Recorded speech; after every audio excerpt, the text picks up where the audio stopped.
Umuugong ang kulog sa labas nang marinig ni Ines ang isang iyak. Mahina, putol-putol, parang nalulunod sa hangin. Napahinto ang kamay niya. May bula pa ng sabon sa daliri, pero ang dibdib niya na ang humigpit, hindi ang kamay. "Baby!" bulong niya. Muling umiyak ang bata. Mas mahina, parang pagod na pagod. 11:30 ng gabi, tahimik ang buong mansyon.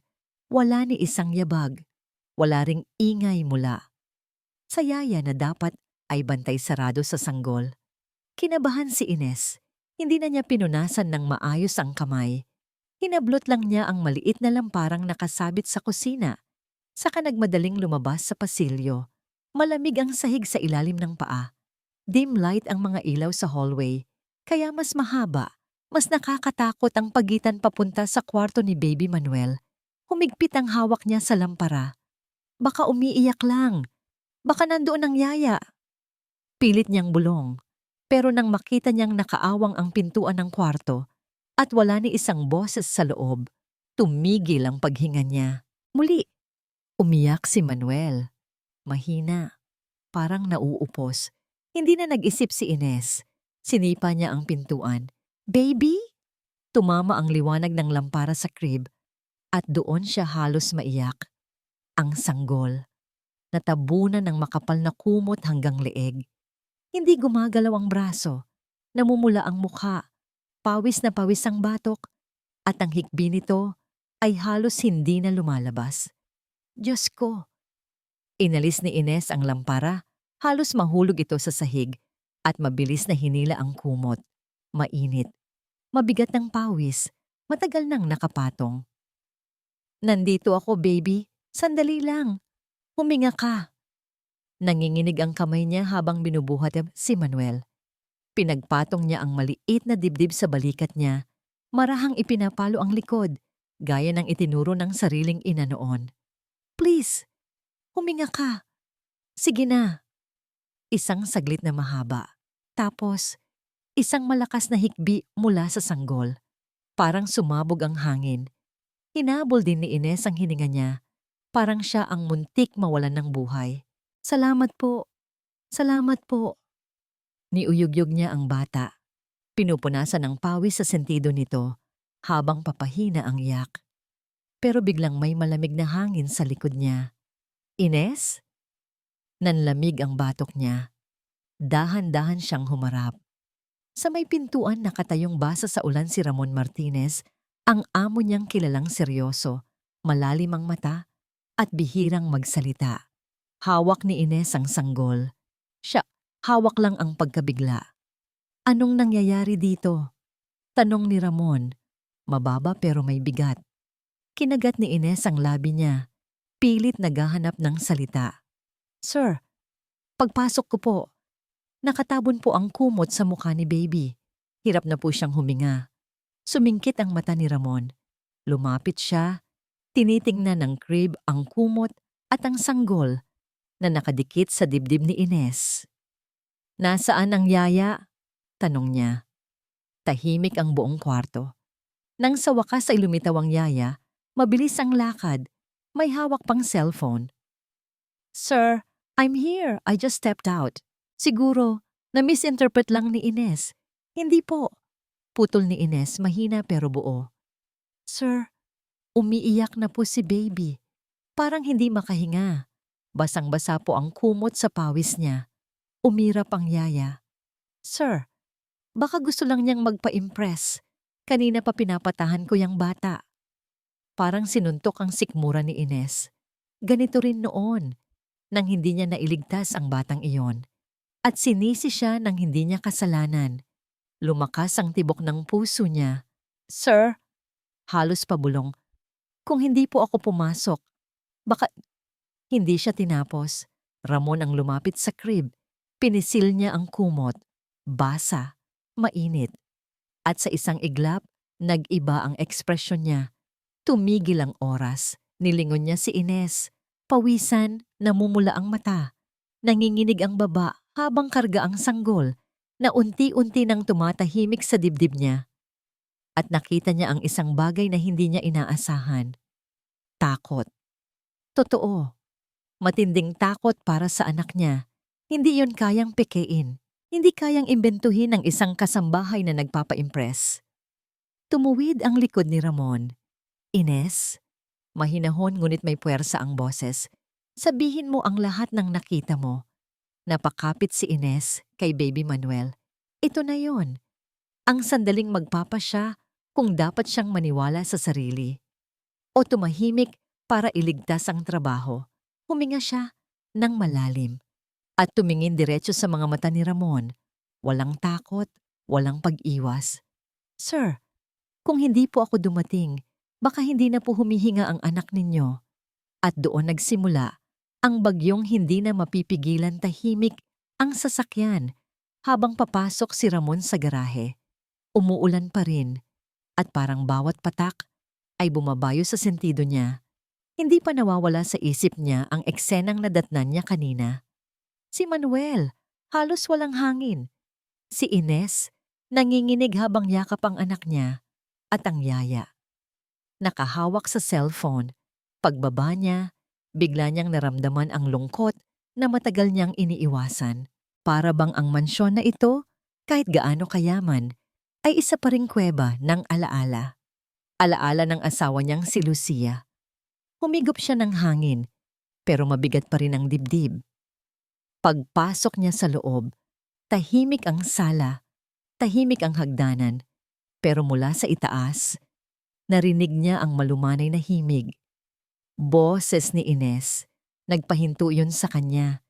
Hindi siya sanay sa ganitong katahimikan na may init. Simula nang mawala si Lucia, puro mga yaya, nurse at staff ng household ang umikot sa buhay niya. Walang pagmamahal, walang sariling lambing. Pero ang himig ng isang kasambahay, bakit parang mas totoo? Umakyat siya. Pagdating niya sa pintuan ng kwarto ni Manuel, dumungaw siya ng bahagya.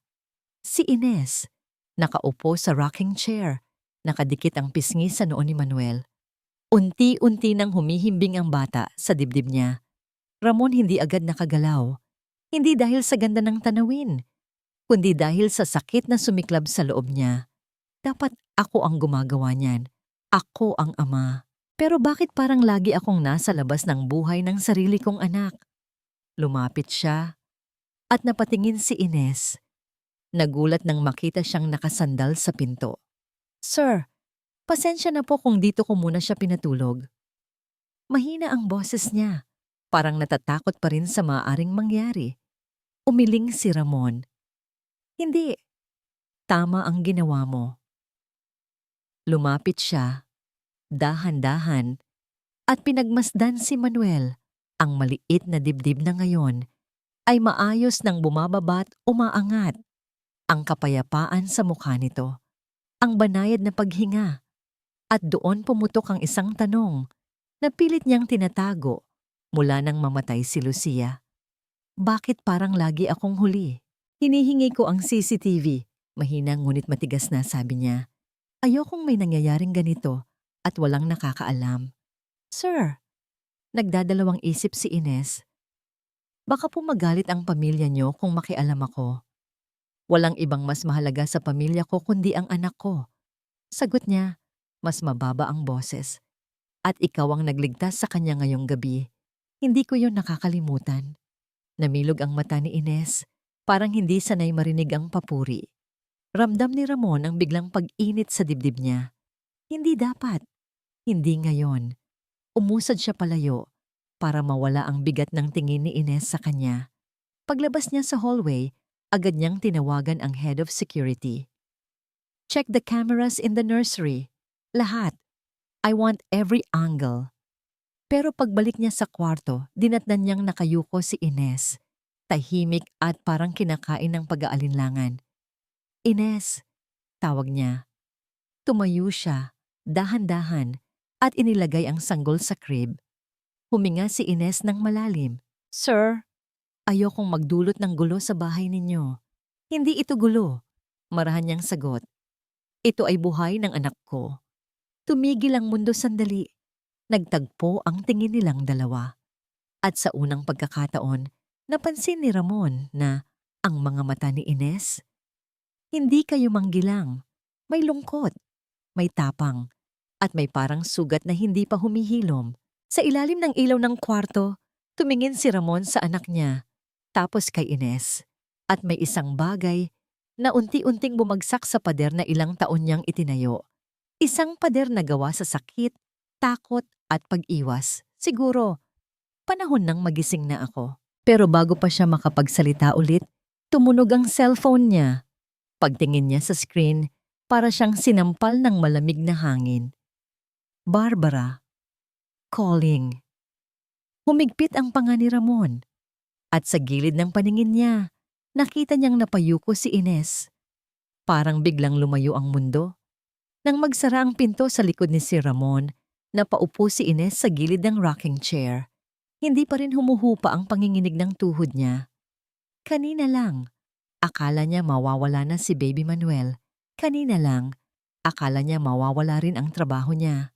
At ngayon, hindi niya maintindihan kung bakit mas masakit makita ang pangalan ni Barbara sa cellphone ni Sir. Huminga siya ng malalim. Ano ba, Ines? Bulong niya sa sarili. Pilit pinapakalma ang dibdib. Hindi mo siya mundo. Amo mo lang siya. Tiningnan niya ang munting sanggol na mahimbing nang natutulog sa crib. Mahina ang ilaw at ang liwanag ay bumabagsak sa bilugang pisngi nito. Basta ligtas ka. Sapat na yon sa akin, mahinang sabi niya. Pero kahit anong pilit niyang iwasan, tumama sa isip niya ang paraan ng pagtingin ni Ramon kanina. Ang tinging hindi niya pa nakikita sa kahit sinong amo.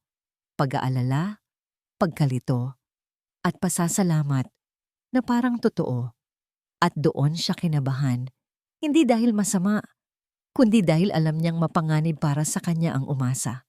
Nagpaikot-ikot ang isip niya habang inaayos ang kwarto. Sa labas, naririnig niya ang mababang boses ni Ramon sa telepono. Malayo pero malinaw ang tono. Galit, pigil, pero pamilyar. Halos naramdaman niya ang pag-akyat muli ng kaba sa dibdib. Siguro si Barbara talaga yon. Siguro babalik siya upang bantayan ang bata. Siguro kailangan ko nang umalis bago pa ako masangkot sa kahit anong away ng mayayaman. Napapikit siya ng mariin. Hindi niya kayang mawalan ulit ng trabaho. Marami siyang pinapaaral. Marami siyang umaasa. Pero, paano si Manuel? Habang pinagmamasdan niya ang bata, lumuwag ang puso niya kahit kaunti. Parang may kung anong koneksyon na hindi niya maipaliwanag. Noong una pa lang, parang gusto ka nang protektahan ng kamay ko. Bulong niya, halos ngumiti. Maya-maya, kumaluskos ang pinto. Pumasok ang kapwa niyang katulong, si Lita. May daladalang bote ng gatas at maliit na tuwalya. Uy, Ines! Bulong ni Lita. Medyo nakangisi. Ang taas ng tensyon kanina, narinig ng buong staff. Halos mabingi kami sa iyak ng baby. Napahiya si Ines, pero tumango. Buti na lang umabot ako. Sumingkit ang mata ni Lita. Saka siya lumapit at mahinang bumulong. At buti na lang si Sir mismo ang nakakita sa'yo. Girl, iba ang tingin sa'yo ni Sir kanina. Parang tumalon ang puso ni Ines sa lalamunan niya. Ha? Lita, huwag kang gumawa ng kwento. Hindi yan totoo. Hindi ako gumagawa, mariing sagot ni Lita. Tahimik si Sir, oo. Pero grabe yung tingin niya kanina. Para bang natakot siyang mawala kayo ng anak niya. Namula ang tenga ni Ines. Ano ka ba? Hindi pwede yan. Hindi bagay. Bakit naman hindi? Mabait ka. Maganda ka pag inaayos mo sarili mo. Tsaka hindi nakatiis si Ines. Lita, tama na. Natigilan si Lita, pero ngumiti pa rin. Basta, ingat ka. Pag bumalik si Barbara, siguradong magiging maanghang ang hangin dito. Napayuko si Ines. Iyon ang pinakaayaw niyang marinig. Paglabas ni Lita, muling tumahimik ang kwarto. Maliban sa banayad na paghinga ni Manuel, umupo si Ines sa tabi ng crib. At doon, hindi niya napigilang maalala ang unang beses na may batang muntik mamatay sa harap niya. Isang bahay ng mayaman, isang yaya rin ang dahilan. At siya, walang nagawa, walang tinanggap na paliwanag, pinalabas na kasalanan niya. Sumikip ang dibdib niya. Hindi ko hahayaang mangyari ulit. Yon, kahit mapahamak ako, hindi ko hahayaan na may masaktan na bata sa tabi ko. Hinawakan niya ang maliit na kamay ni Manuel. Hindi kita pababayaan, mahinang bulong niya. Kahit hindi kita anak, mahalaga ka. Bago pa siya makabawi, muling bumukas ang pinto. At pumasok si Ramon. Mukhang pagod. Halatang may mabigat na pinagdaanan sa tawag. Pero malinaw ang isang bagay sa mukha niya. Hindi galit, hindi pagdududa, kundi isang uri ng pasasalamat na parang hindi niya kayang itago. Ines, mahina niyang sabi, pwede ba kitang makausap? Sandali lang. Napatigil si Ines. Tumayo siya, kabado, at nagtama ang paningin nilang dalawa. At sa iglap na yon, alam niyang magbabago na naman ang takbo ng gabing ito. Tahimik ang sasakyan habang papasok ito sa driveway ng mansyon ng mga Martinez. Pero hindi iyon ang tahimik sa loob ni Barbara.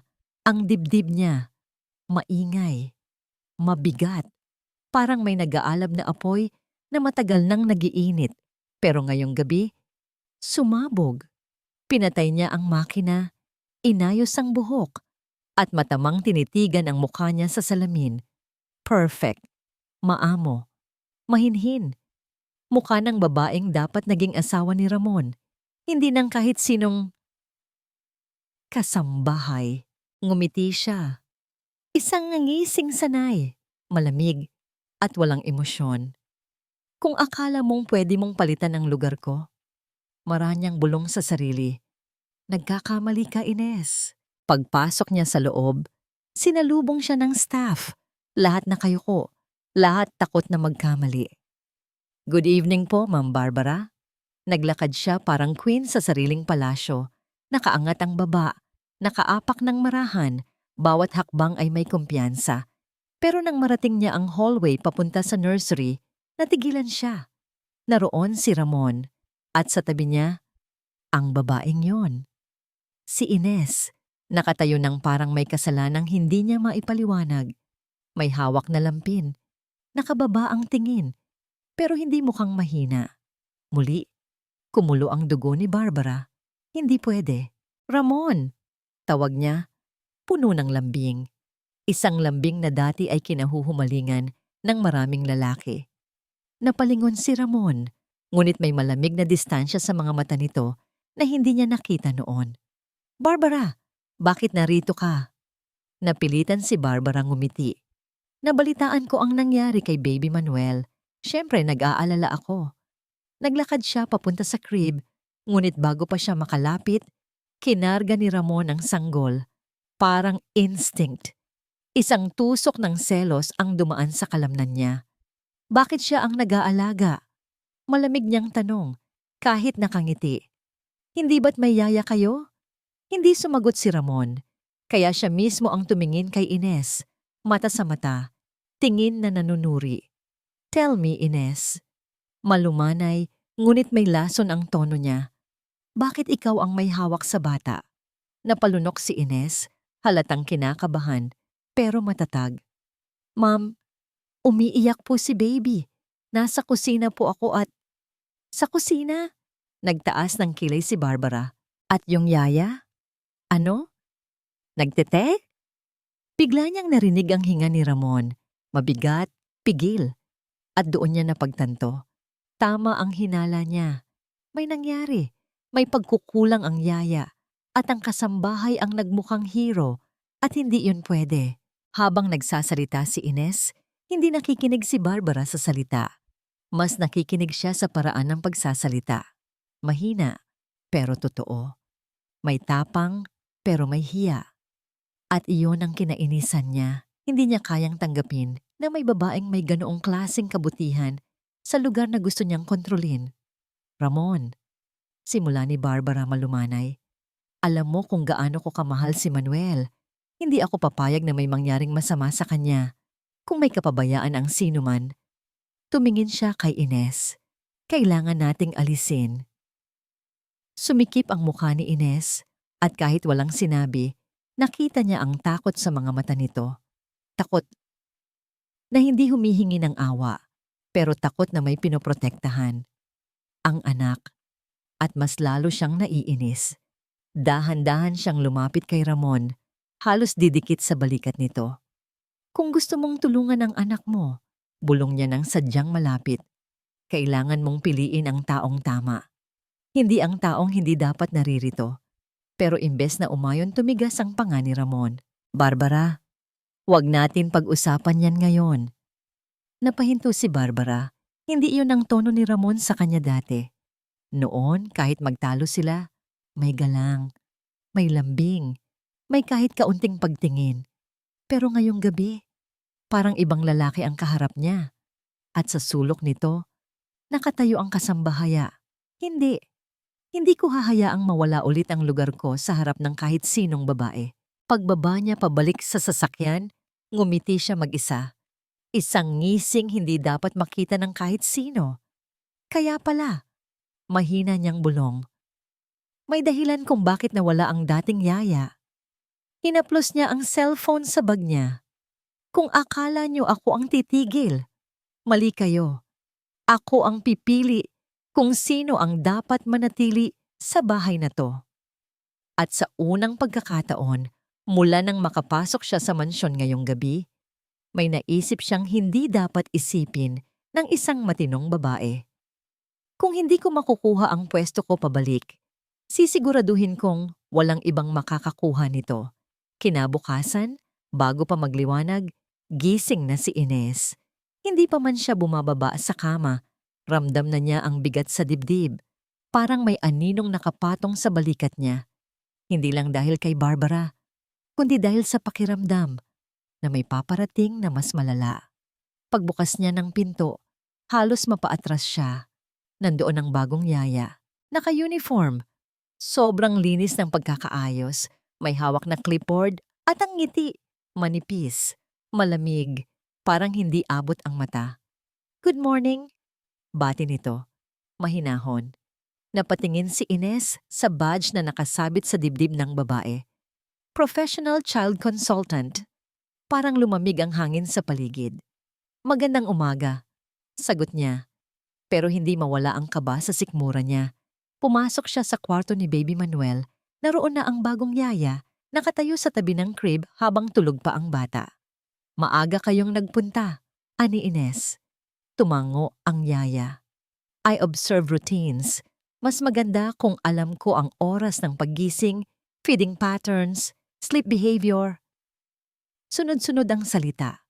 Parang robot. Pero may isang bagay sa boses nito na hindi niya matukoy. Isang lamig. Isang distansya na hindi pangkaraniwan para sa taong nag-aalaga ng sanggol. Habang nakatayo sila sa magkabilang gilid ng crib, napansin ni Ines ang paraan ng paghawak ng babae sa bote ng gatas. Masyadong madiin. Parang wala siyang pakiramdam sa lambot ng silicone. Hindi umimik si Ines, pero sa loob-loob niya, hindi siya marunong mag-alaga. Marunong lang siyang magtago. Habang naghahanda ng gatas, hindi mapakali si Ines. Patingin-tingin siya sa bagong yaya. Naalala niya ang sinabi ng assistant ni Barbara kagabi. "Ako na ang bahala. Siguraduhin lang na sumunod ka sa plano." Hindi niya alam kung konektado yon, pero ang pakiramdam niya, parang may pilit na ipinapasok sa bahay na hindi dapat nandoon. Pagbalik niya sa kwarto, nakita niyang karga ng bagong yaya si Baby Manuel. Hindi masama ang paraan ng pagkarga, pero hindi rin tama. Parang hawak niya ang bata, gaya ng paghawak ng isang tao sa bag. Praktikal, walang emosyon. "Pwede ko bang siya ang magpakain muna?" Tanong ni Ines. Hindi nag-aangkin, kundi nag-aalala. Ngumiti ang babae, pero malamig. "I'm the professional. Ako muna." Napahinto si Ines. Professional. Pero bakit parang walang pagsuyo sa bawat galaw? Hindi niya iyon tinutulan, pero nanatili siyang malapit. Masyadong malapit. Habang pinapakain ng yaya ang bata, napansin ni Ines ang isang bagay. Tuwing umiiyak si Manuel, hindi nito pinapakalma. Hindi nito niyayakap. Hindi nito hinihele. Tinitingnan lang. Para bang pinag-aaralan. Sumikip ang dibdib ni Ines. Lumakas ang tibok ng puso niya. Hindi iyon normal. Hindi iyon pag-aalaga. Hindi iyon kabutihan. Nagpasya siyang tumingin sa mga mata ng babae. At doon siya kinilabutan. Walang bakas ng pag-aalala. Walang simpatya. Walang galaw. Parang nakasuot ng muka, pero hindi tao. Pagdating ng hapon, habang tahimik ang hallway, nakita niya ang bagong yaya sa may back door. Nakalin ito sa pader, may hawak na cellphone, bulong ng bulong. Hindi maintindihan ni Ines ang salita, pero malinaw ang tono. Tensyonado, pigil. May hinihintay. Lumapit siya ng marahan. Nang makita siya ng babae, agad nitong sinara ang cellphone at nagpilit ng ngiti. Just updating my agency. Pero habang nagsasalita ito, napansin ni Ines ang kamay ng babae. Nanginginig. Hindi dahil sa takot, kundi dahil sa pagkataranta. At sa sahig, sa tabi ng paa nito, nakita niyang may maliit na papel na nalaglag. Nakasulat ang isa lang na linya. Tonight, walang dapat makahalata. Nanlamig si Ines mula ulo hanggang talampakan. Hindi niya maalis ang tingin sa papel. Hindi niya maalis ang kaba. At nang tumingin siya sa bagong yaya, nakangiti pa rin ito. Pero ngayon, hindi lang malamig. May kasama ng pangako ng kapahamakan. Gabi na, pero hindi makatulog si Ines. Sa bawat pag-ikot niya sa kama, lumalakas ang tibok ng puso niya. Wala siyang ibang iniisip, kundi ang papel na nakita niya sa sahig kanina. Tonight, walang dapat makahalata. Hindi niya alam kung dapat ba niyang sabihin kay Ramon. Pero, paano kung mali ang hinala niya? Paano kung siya ang mapagbintangan na gumagawa ng intriga laban sa bagong yaya? Hindi niya alam. Pero ang isang bagay na alam niya, hindi siya papayag na may mangyaring masama kay Baby Manuel. Tumayo siya mula sa kama, marahang sinuot ang tsinelas at lumabas ng kwarto. Tahimik ang buong mansyon, pero hindi normal na tahimik. Parang may humihinga sa dilim na hindi dapat naroon. Pumunta siya sa nursery. Paglapit pa lang niya, kumabog ang dibdib niya. Nakabukas ang pinto. Bahagya lang, pero bukas. At wala dapat tao roon ngayong oras. Tinapik ni Ines ang dibdib niya. Huminga. Isang beses, 2 beses. Tapos dahan-dahan siyang sumilip. Naroon ang bagong yaya. Hindi nakatalikod. Hindi naka-uniform. Nakasuot ng itim. May suot na manipis na gloves. At may hawak na maliit na bag. Hindi pang baby. Hindi humihinga si Ines sa kinatatayuan niya. Hindi makagalaw. Hindi makaisip. Ang yaya ay nakayuko sa crib ni Manuel. Hawak ang bata. Ibinabalot sa makapal na kumot. Parang eksaktong eksena ng kahapon. Pero mas malala, mas intensyonal, mas mapanganib. Hoy? Pabulong na sabi ni Ines, pero nanginginig ang boses niya. Nag-angat ng ulo ang babae. At sa unang pagkakataon, nakita ni Ines ang totoong mukha ng bagong yaya. Matigas. Walang emosyon, walang kahit anong iniwang bakas ng pagiging tao. Ines, sabi ng babae, malamig, parang boses na walang kaluluwa. Akala ko tulog ka. Bakit mo siya ibinabalot ng ganyan? Anong ginagawa mo? Ngumiti ang babae. Isang ngiti na hindi umaabot sa mata. Instruksyon. Walang personal. Lumapit siya. Karga ang sanggol, nakabalot ng parang package. At doon, sumabog ang sigaw ni Ines sa loob-loob niya. Hindi ko hahayaang mangyari ulit ito. Hindi ulit. Isoli mo ang bata, mariin niyang sabi, kahit nanginginig ang tuhod niya. Huwag kang makialam, sagot ng babae. Trabaho lang. Pero bago pa makalapit ang yaya sa pinto, kumilos si Ines. Hindi siya nag-isip, hindi siya natakot, hindi niya na naalala, nakasambahay lang siya. Hinablot niya ang pinakamalapit na bagay sa mesa. Isang walis tambo. At sa isang iglap, hinarang niya ang daan. Hawak ng mahigpit, parang sandata. Hindi ka lalabas dyan. Bulong niya, mababa, puno ng banta. Hindi habang nandito ako. Napataas ang kilay ng babae. Ines, sayang, mabait ka pa naman. Pagkabaling ng yaya upang itulak siya, binigyan siya ni Ines ng isang malakas, buong puwersang hampas ng walis tambo sa braso. Nalaglag ang bag, nayanig ang babae, nabitawan ng bahagya ang pagkakahawak sa sanggol. Sinamantala iyon ni Ines. Hinablot niya si Baby Manuel at tumakbo pa atras. Hawak ang bata sa dibdib niya. Pinoprotektahan na parang sariling lahi. Ibalik mo yan! Sigaw ng babae. Dinaganan ni Ines ang pinto ng nursery, niyakap ng mahigpit ang sanggol, at buong lakas niyang sinara ang pinto. Pero hindi doon natapos. Kumalabog ang pinto mula sa kabila.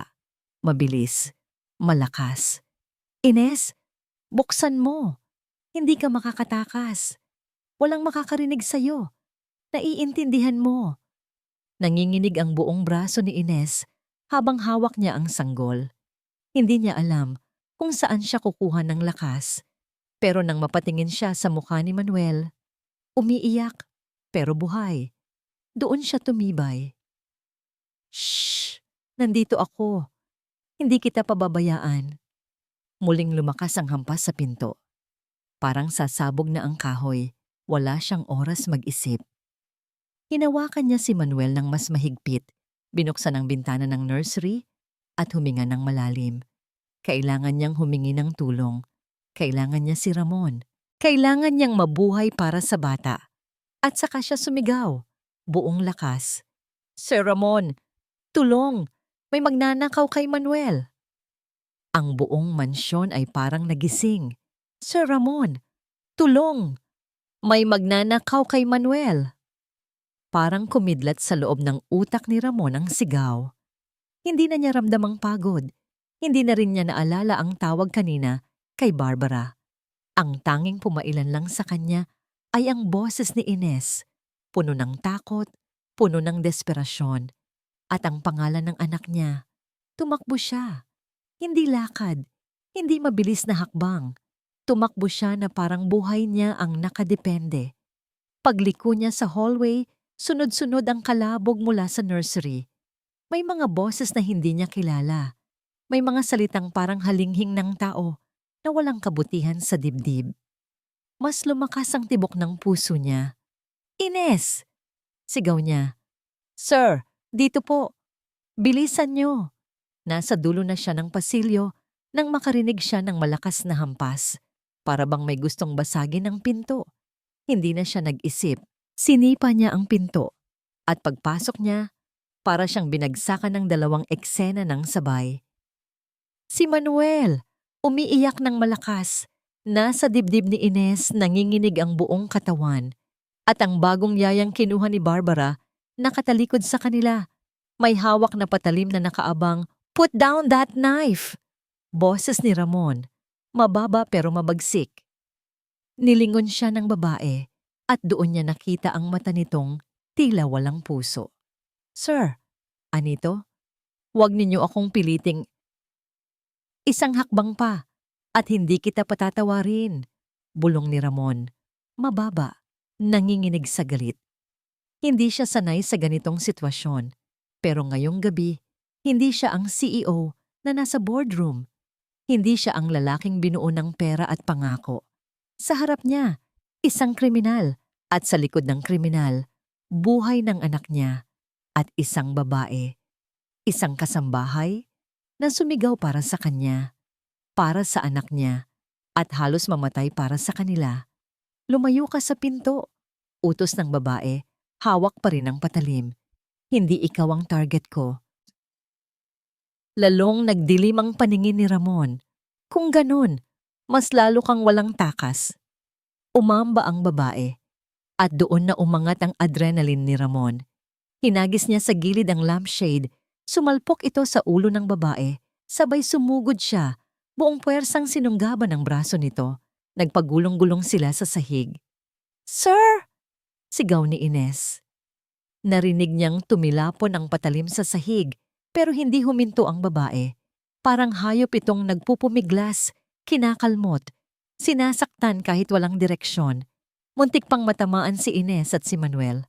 Ramon, halos kumulo na ang dugo sa sobrang galit. Pinigilan ang braso ng babae at ibinagsak ito sa sahig. Hindi mo hingal niya. Maaangkin ang anak ko. Isang malakas na suntok ang binigay niya sa balikat nito, sapat para mawalan ng lakas ang babae. At saka siya tumayo, hinihingal at sumigaw. Security! Sa nursery! Halos sandali lang, may mga tumakbong guard papasok. Dinampot ang babae na wala ng lakas sumagot. Nang tuluyang mailabas ang babae at nag-iwan ng katahimikan ng hallway, doon lang bumagsak ang maskara ni Ramon. Napaluhod siya sa tabi ni Ines. At unang pagkakataon, mula nang mamatay si Lucia, naramdaman niya ulit ang sarili niyang luha. Ines, bulong niya, halos hindi lumalabas ang boses. Diyos ko, anong nangyari? Nasaktan ka ba? Umiling si Ines, nanginginig pero buo. Hindi po, sir. Hindi ako. Pero si baby. Baby is safe. Bulong ni Ramon. At dahan-dahan niyang hinaplos ang likod ni Manuel. Safe dahil sa'yo. Namilog ang mata ni Ines. Sir, ako lang po ang narinig niya. Ako lang ang nandito. Tama iyon, sagot niya. At walang ibang dapat sisihin kundi si Barbara. Napatigil si Ines. Sir, baka hindi. May papel akong nakita sa bulsa ng yaya. Putol ni Ramon. At bago pa man mangyari to, nagkaroon na ako ng pakiramdam. Barbara planned this. Hindi ako tanga. Hindi nakaimik si Ines. Gusto niyang magsalita. Pero hindi niya alam ang tamang salita. Si Ramon ang tumingin sa kanya. Hindi bilang amo, hindi bilang taong mas mataas, kundi bilang ama. Bilang lalaki na nakakita ng taong hindi niya dapat pabayaan. Ines, bulong niya, mabagal pero malinaw. Kung nawala si Manuel ngayong gabi, mamamatay din ako. Hindi niya inaasahang sasabihin iyon, pero totoo. At nang makita niya ang luha sa pisngi ni Ines, hindi para sa sarili, kundi para sa bata, lalo siyang nabiyak sa loob. Ito ang babae na hindi dapat mawala sa bahay na ito. Kumapit si Ines sa dibdib, nanginginig. Sir, ginawa ko lang po ang tama. Tama? Bulong ni Ramon. Ginawa mo ang higit pa sa dapat. Iniligtas mo ang buhay namin. Tumayo si Ramon at inalalayan si Ines. Tumayo rin. Marahang sinapo ang kanyang siko. Hindi siya nawalan ng galang. Hindi siya lumampas sa linya. Pero ramdam na ramdam ni Ines ang bigat at init ng kamay ng lalaki. At ramdam ni Ramon ang panginginig ng kamay niya. Ines, mahina niyang sabi, simula ngayon, hindi ka na basta kasambahay dito. Napatigil ang babae para siyang natakot sa susunod na salita. Ramon ngumiti ng napakaliit, halos hindi makita. Your family. At doon bumagsak ang huling pader sa pagitan nila. Ang gabing dapat ay puno ng takot. Naging gabing nagbago ang lahat. Tahimik ang umaga, hindi normal na tahimik, kundi katahimikan na parang galing sa isang lindol. Yung uri ng katahimikan na alam mong bago ito sumapit. May gulong dumaan at may buhay na halos nawala. Nakatayo si Ramon sa gilid ng terrace, hawak ang tasa ng kape na kahit isang higop ay hindi niya magawa. Hindi dahil malamig ang kape, kundi dahil nanginginig pa rin ang kamay niya. Kung hindi dumating si Ines kagabi, ayaw niya nang ituloy ang iniisip. Mas pinili niyang tingnan ang hardin. Sa ibaba, naroon si Ines, nakaupo sa garden bench habang karga si Manuel. Hindi niya alam kung bakit pero mula rito, parang may liwanag sa paligid ng dalawa. Parang silang dalawa lang ang dahilan kung bakit hindi bumagsak ang mundo kagabi. Isang malalim na buntong hininga ang lumabas kay Ramon. At saka dumating ang ingay ng radyo ng mga pulis na nasa loob ng bahay. Pagpasok niya sa sala, sinalubong siya ng chief investigator. Mr. Martinez, tipid nitong sabi. We've arrested the woman posing as a nanny. She confessed to being hired under a private arrangement. Tumigas ang panga ni Ramon. Private arrangement? Sino ang nag-arrange? Tumingin ang investigador sa notebook. Someone named Barbara Alonso. Putol ni Ramon. Malamig ang tono. Tumango ang pulis. Yes, sir. She hired her as a behavior consultant. Pero ang tunay na intensyon ay alisin ang bata sa bahay para magmukhang incompetent ang household staff at para sa iba pang personal motives. Personal motives. Magaan na salita para sa isang babaeng halos sumira ng buhay nila. Chief, malamig niyang sabi, make sure she faces every possible charge. Walang special treatment. Yes, sir. Umikot ang investigador sa sala habang ang assistant nito ay kumukuha ng larawan at kumakausap sa mga staff. Nakaramdam ng hiya si Ramon. Hiya na hindi niya nakita ang panganib ng mas maaga. Sir? Wika ng pulis. Your housekeeper is incredibly brave. Kung hindi siya kumilos, hindi tinapos ng pulis ang pangungusap. At hindi na kailangan. Ramon ay humigpit ang hawak sa mesa. I know. Bulong niya. Mas alam ko yon kaysa sa kahit sino. Nang makaalis ang mga pulis, saka lang bumalik sa normal ang paghinga ni Ramon. Pero hindi rin ganoon kanormal. May kulang. May kailangan siyang puntahan. Dahan-dahan siyang naglakad papunta sa garden. Paglapit niya, naririnig niya ang mahina at malumanay na awitin ni Ines. Hindi kilala ang kanta, pero malinamlam at masuyo, parang yakap. Nilingon siya ni Ines nang maramdaman ang presensya niya. Sir, mahinang sabi niya, okay na po ba? Umalis na po ba sila?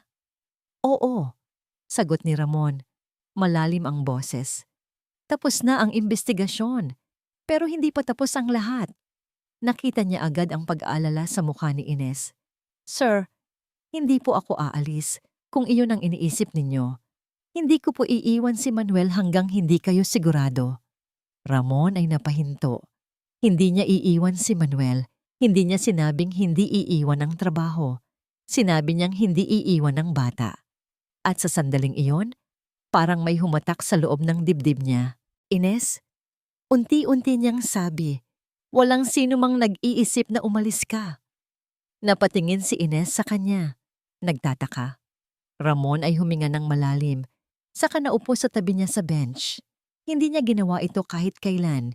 Hindi siya nauupo sa tabi ng kasambahay. Pero ngayong umaga, parang walang halaga ang ganoong linya. Ines, bulong niya. Alam mo ba kung ilang taon na akong hindi natatakot ng ganito? Umiling si Ines. Nakayuko. Simula nang mawala si Lucia, pagpapatuloy ng lalaki, ako ang naging bato ng bahay na to.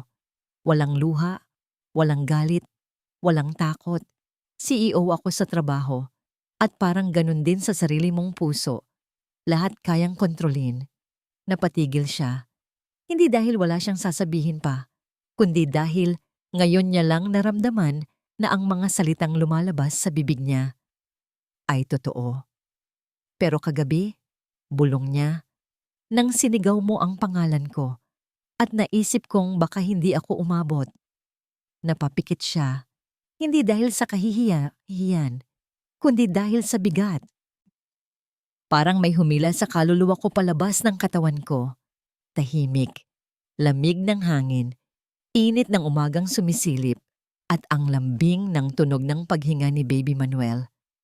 Ines, muling sabi ni Ramon, maraming taon na akong takot magmahal ulit. Dito siya napatingin at sa unang pagkakataon, nakikita niya ang mukha ni Ines, hindi bilang empleyado, hindi bilang saver ng anak niya, kundi bilang babae. Mahinang babae, malakas na babae, at babaeng kayang bumago ng puso niya gamit lang ang isang sigaw o isang tingin. Pero kagabi, natakot akong mawala ka, sabi ni Ramon, halos pabulong. At hindi ko na kayang itago iyon. Tinakpan ni Ines ang bibig niya, parang hindi makapaniwala. Sir! Ramon ay umiling, marahang, parang may iniwasang pader na gumuho. No, Ramon. Tawagin mo akong Ramon kapag tayong dalawa lang. Nanlaki ang mata ni Ines. Hindi po tama. Tama. Putol niya marahan. Dahil totoo. Umiling si Ines. Nanginginig ang boses. Ramon, hindi ako kapantay ninyo. Kasambahay lang ako. Hindi ko dapat. Hindi niya tinapos. Kinuha ni Ramon ang kamay niya. Hindi madali. Hindi agresibo. Kundi marahan. Parang hinihingi ng puso niya ang pahintulot ng puso nito. Ines, hindi ka kasambahay lang. Napatitig siya kay Ramon. At doon, may nabasag na kung anong takot. You, bulong ng lalaki, are the woman who saved our lives. At sa wakas, unang beses mula nang mamatay si Lucia, ngumiti si Ramon. Totoong nangngiti. Ngiti na parang sinag ng araw matapos ang isang bagyo. At sa pagitan nila, walang salita, walang pagmamadali, walang bawal. May isang katotohanang hindi na nila kayang itanggi. May pag-ibig na nagsisimulang mabuo. Hindi niya akalaing darating ang araw na haharapin niya ang isang taong tulad ni Barbara. Isang babaeng tila ipinanganak na may kapangyarihang tapakan ang kahit sinong mas mababa sa kanya. Pero ngayong hapon, sa loob ng isang silid na may mga salamin at malamig na sahig, siya mismo ang tinawag ni Sir Ramon. Gusto kong nandito ka, sabi nito. Seryoso. Gusto kong marinig niya ang totoo. Mula sa'yo. Hindi niya alam kung bakit nanginginig ang kamay niya. Hindi siya sanay sa ganitong mga eksena. Ang buhay niya ay puro gawain. Paglilinis, pag-aalaga.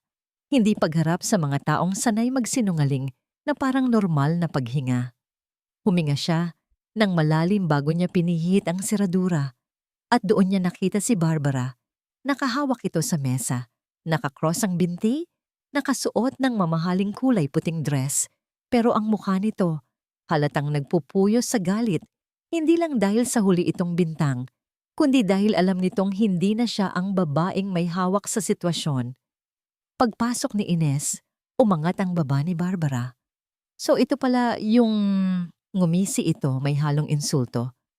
Babaeng nagpasikat kagabi. Napatigil si Ines sa paghinga, pero hindi siya sumagot. Umupo si Ramon sa tapat ng mesa. Barbara, this is not the time. Hindi ka nagpunta rito para mang-insulto. Nasa police custody pa ang tao mong kinuha.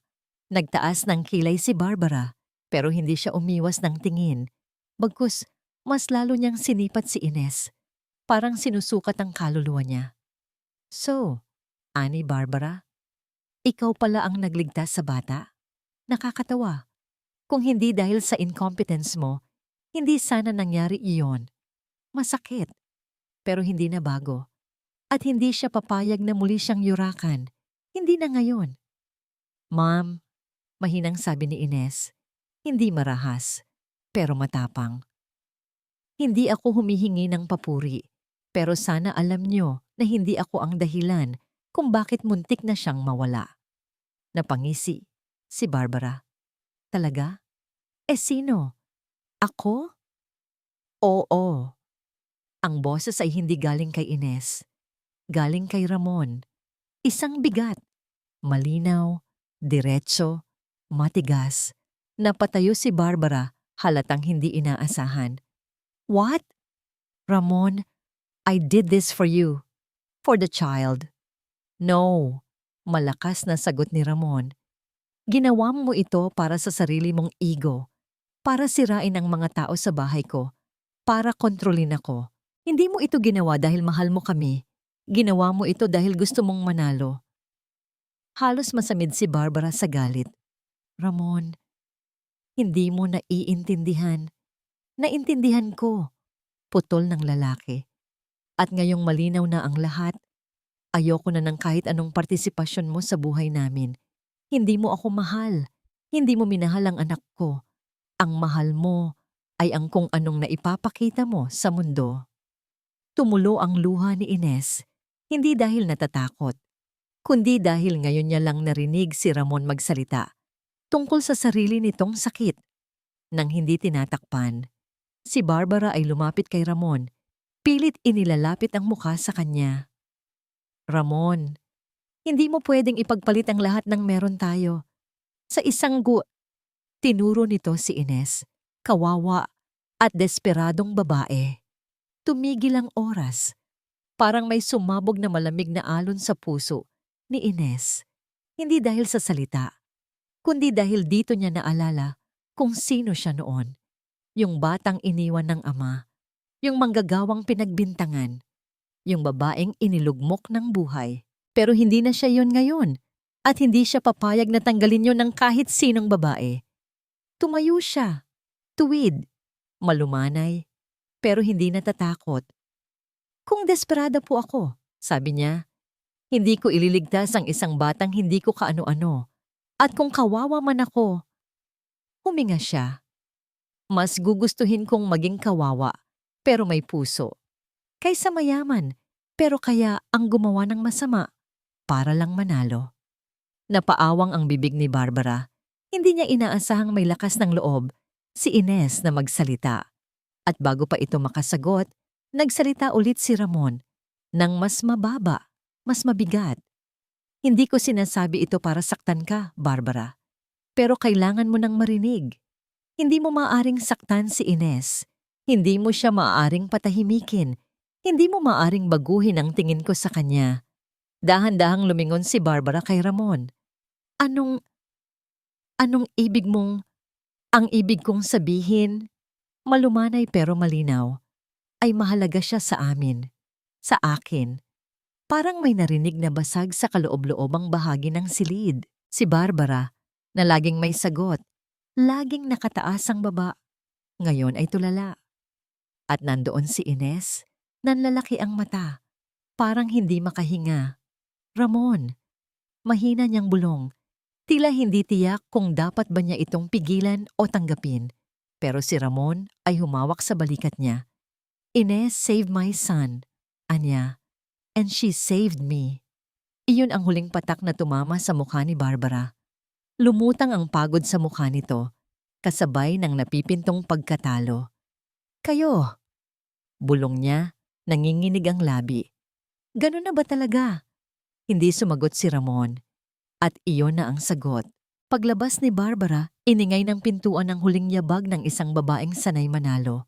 Pero ngayong gabi, sa unang pagkakataon, natalo. Naiwan si Ines at Ramon sa silid. Magkatabi, pero parang may sariling mundo. Ramon ay huminga. Ines, pasensya ka na. Hindi dapat ikaw ang sumama rito. Umiling si Ines. Hindi ako nagsisisi. Ramon ay tumingin sa kanya, diretso sa mata, walang pag-iwas. At hindi rin ako. Tumahimik ang hangin, banayad, malambot, may bagong simula. At sa gitna ng katahimikan na iyon, isang bagay ang malinaw. Hindi na sila babalik sa dati at hindi na rin sila lalayo sa isa't isa. Hindi niya akalaing matatapos ang araw sa ganitong katahimikan. Hindi katahimikang malamig, kundi katahimikang parang pahinga pagkatapos ng isang mahabang bagyo. Nasa veranda sila ngayon ni Ines habang si Manuel ay mahimbing na natutulog sa crib sa loob. Banayad ang hangin ng dapit hapon at ang mga dahon ng puno sa hardin ay gumagalaw na para bang nagpapasalamat din. Tahimik lang si Ines. Tahimik din si Ramon. Pero hindi iyon awkward. Parang pareho silang nag-iipon ng lakas bago magsabi ng isang bagay na hindi na pwedeng bawiin. Ines. Basag ni Ramon sa katahimikan. Napalingon siya.